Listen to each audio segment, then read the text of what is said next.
As you all know, Outcome Memories version 0.2 is very close to releasing, and with that, there'll be many new features and characters being introduced. Now in today's video, we're going to go through everything you need to know before version 0.2. This means all the updates, all the new characters, all the new maps, and so much more. But before we begin, I want to say make sure to like and subscribe so you can get more content like this, and let's begin. Starting off, we'll be talking about the release date for version 0.2. That's right, we finally got the release date, which is December 2nd at 12 p.m. or in other words, next Tuesday. This is a lot better than November 30th at 4:20 p.m. because yeah, you can tell. But with that pretty much proves that Outcome Memory version 0.2 is practically completed. And with that's probably one of the biggest things. But now we're going on to all the new characters and features. Coming up first is Colossus. We're going to be going through his full moveset and everything you need to know. For Colossus, when he first comes out, he'll be around 3,000 rings. Inside of Outcome Memories, you have to actually buy EXEs with rings, but all the survivors should be free. He's going to do around 55 damage, which is 10 lower than a normal sonic.exe disaster, but you'll know why. He also has below average speed, so he is slower than 2011X. The reasons for this is because of his moveset, and believe me, it's really busted.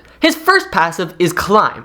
Basically, he's able to cling to any part of any wall and just climb up it. Say if Tails is in a sniping spot that the EXE normally couldn't get to, well he can just climb to it. And because of his 55 damage, he is able to two-shot almost every survivor inside of the game, excluding Sonic and Metal Sonic. Then his next ability is Charge. How Charge works is basically he pulls out his giant spiked arm and just starts running towards the survivors. He can be countered by many characters if he uses a counter like Eggman or Knuckles, but he's able to grab as many survivors as he can run into it. If Colossus charges into a wall of the characters, well it does around 25 damage. And basically how this ability is designed to work is you're supposed to pluck characters from the group and bring them away so you can basically two-shot them, because if you grab a Cream, there is no way she's surviving. His next ability is known as Grab. How this works is he grabs a survivor. After doing so, he punches them for around 15 damage each punch and basically drops them right afterwards. This is different from sonic.exe disaster, because before, if no one stopped you by he stunning you, you literally would just win.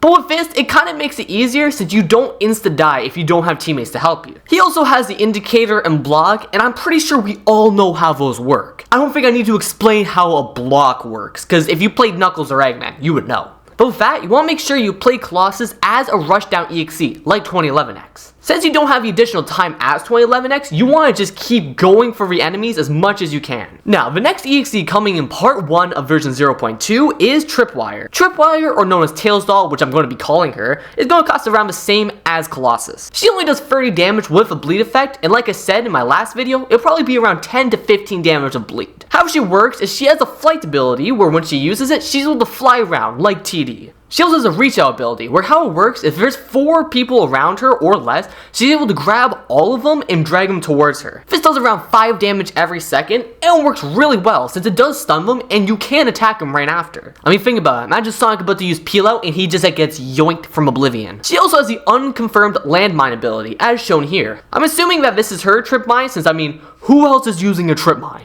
And this would do around 35 damage, which is pretty good since I'm not sure if you can actually detect it or not. Her final ability is known as Red Diamond. How Red Diamond works is basically she shoots out a red laser, and if it hits any survivors, does 25 damage. And it's unconfirmed right now, but I would assume she would have an indicator, because if not, she would have literally 0 ways to know where anybody is. But for her, she's kind of similar to a Rushdown, but she's more of a Trapper EXE. I mean, think about it. You can put down your mine and then grab a survivor like Cream or Tails and yoink them into the mine, dealing damage, dealing even more damage, and then being right beside them. This means that Tripwire might be pretty difficult to play, but it's very rewarding since I assume a lot of her attacks have AoE damage. Now, for this part, we're going to be talking about Fleetway, but here's the thing you have to know. Fleetway is not coming out in the part 1 update, but devs have confirmed that he will be coming out in the version 0.2 part 2 update, which is all the bug fixes and him. They did this because they said that he's a little too similar to Tails Doll, which kind of makes sense because they can both fly and do almost a random laser stuff, so it makes sense. So for Fleetway, we can't actually say what he's going to do since all of his moves are technically outdated, but we still know that his model will be the same. I mean, like, look at his bonus render. It's probably a good thing we're giving us a grace period, especially since he's suspected to cost around 10,000 rings. I mean, I have the Outcome Warrior skin, right? But that took me a while. This guy is going to take a while to get. But But the next thing we're going on to is the survivors. There's going to be 2 survivors coming out in the version 2 update, and they will be coming in part 1. These 2 are being Silver and Blaze. How Silver works is kind of similar to Sonic for the fact that he has a bar below his normal HP, but instead of it being a shield, it's his energy bar. This means to use his abilities, he actually has to wait for the energy to recharge before using them. This is kind of similar to Metal Sonic, since if Metal Sonic doesn't use his repair ability or wait for his teammates to help, if he keeps using his dash ability, then eventually he'll deal enough damage to himself that he just implodes. He was also able to fly because he's a psychiatrist, and he will not be using energy meter for this. This is similar to Cream and Knuckles. His first ability is known as Suspension. Now how you want to use this is basically you grab the EXE into the air, stun him there for about a second if he can't really do much, and then you chuck him away. So this means on many maps like Not Perfect, you could be hitting 3-pointers with the EXE, which believe me, we would all be doing. Now this ability doesn't actually stun, so I assume for someone who's 2011X, this won't contribute to his rage meter, or for Elite Wave, this won't actually deal damage, but it is a good delay. I mean, delay enough for anything that can fly to you within 2 seconds. His next ability is known as Rocks. How this works is he grabs a whole list of rocks and just chucks them at the EXE. I mean, you know the EXEs are cooked when Silver is throwing this amount of hands. Because of his telekinesis, not psychiatry, don't know what I was talking about earlier, he's basically able to grab the rocks and chuck them at the EXE. Now, if this constitutes as a stun, we don't really know yet. But judging on what we've seen from gameplay, it will actually only slow and obscure the vision of the EXEs, but again, not count towards stunning. This means that he's more of a support character than a stunner, since his moves don't actually stun the EXE, but do pretty much the same effect. And his final ability that should be noted is his basically Shadow Step. What people are calling teleportation is when you use the ability, you start running forward with little ghost versions behind you, and once the ability ends or you activate it, you basically get sent back to your original position. You can also cancel this at any time, so if the EXE is waiting where you start, you can cancel this so you don't run into the EXE and die. Also, if you do get hit by the EXE, it does cancel it, which kind of makes sense because that'd be pretty busted ability. But this basically works as a way so if the EXE chases you, so you can get him away from your own teammates. And within his lore, it's not actually known yet inside of Outcome Memories, but he assumed to be from the same universe as Colossus. I say this because how Colossus got to Outcome Memories was he was basically playing a match of TD, and what happened was the game glitched when he grabbed a survivor, which basically brought him to the void. It's assumed that Silver's the one who basically punched him away, and they both got into Outcome Memories. So you know, Silver, you kinda screwed all of us, but you know what? Your moveset makes up for it. For Silver, you want to use them in many ways to help your teammates, but honestly, most of the time, you want to make sure the EXE is chasing you and get to high places on many maps so you can chuck them super far away. I believe because of his abilities, they do ragdoll the EXE, and since many maps have hills and stuff, using a ragdoll ability just launches them away. But up next is the second survivor coming out. Now, I haven't talked about this character in a while, but next up is Blaze. Blaze is going to be a mobility stunner, and you'll see why. Like Sonic, and now Silver, she also has a bar below her HP. This is called the Soul Meter. Basically how this works is that's a bar that applies burning effect to enemies. Every time she does damage with her roundhouse kick, it basically charges up. And if you don't know what the burning effect is, which kind of makes sense because only lightning gets burning effect and technically Knuckles,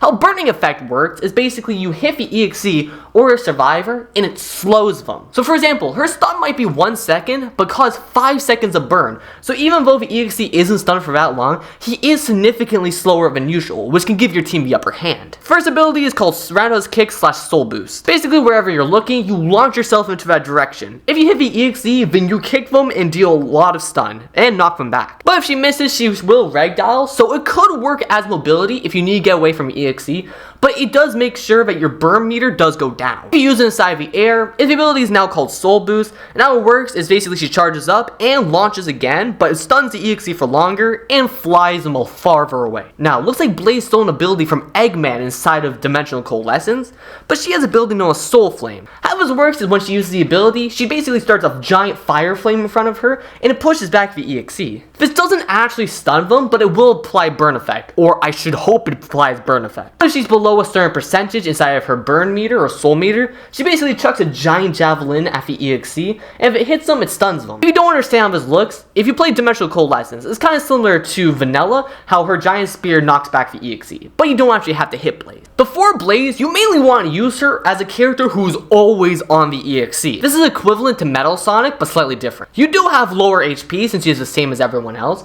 but since her abilities do so much to help the team, and the fact that every time you hit the EXE, your attacks technically get stronger, she is really important that you keep attacking the EXE.